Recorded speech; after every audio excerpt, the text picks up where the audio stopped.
Welcome to Science, Health and Healing Library of Children's Health Core and Ali Academy.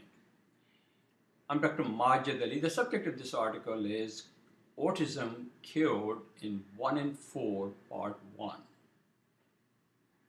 I have repeatedly pledged to you in this encyclopedia that I will not do anything to seek cheap thrills or hype anything just to attract attention. I plead guilty that I'm violating my pledge. I hope that when you finish viewing this video segment and also look at part 2 of Autism Cured in 1 in 4, you will recognize the larger point and perhaps you will overlook my transgression. In June 2012, the Journal of Autism and Developmental Disorders published a most remarkable study, which I think everybody should be aware of. Everybody with interest in the larger subject of developmental challenges of our children. What these people did was they looked at 111 children who had been diagnosed with our autism spectrum using the criteria of DSM V. This is their statistical manual for the diagnosis of mental disorders.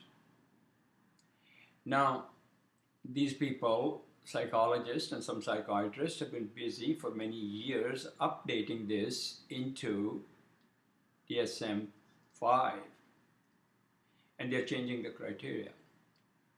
So what they reported was that those children who had been diagnosed with autism and autism spectrum, 111 of them, by the existing criteria of DSM-4, when the altered criteria proposed for DSM-5 were applied, 26 of them were not autism anymore. In other words, they got rid of autism in 23.4%, that comes to roughly 1 out of 4 children. I think this raises a very important question.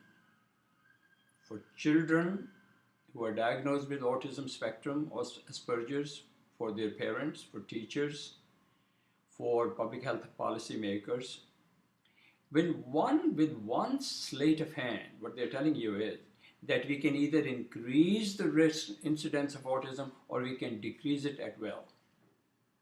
Psychologists and psychiatrists, they are not known for their interest in the issues of nutrition, environment, and not even stress in a biologic sense. They pay lip service to stress, but they really are not focusing on issues of energy healing and the biologic consequences of stress rather than just type of a talk therapy. Now, whenever I hear or read articles like that, the questions in my mind are, who gets hurt when they change the criteria? In psychology, you never have any objective biochemical or bioenergetic or microscopic characteristics or diagnostic criteria for making any diagnosis. Psychiatrists are the same way. Now, I don't challenge the use of their drugs when it is truly needed, but here I'm addressing a larger issue. Who suffers from these diagnostic criteria? How are these diagnostic criteria selected? Who profits from them? Who uses these classifications to promote drugs for little children?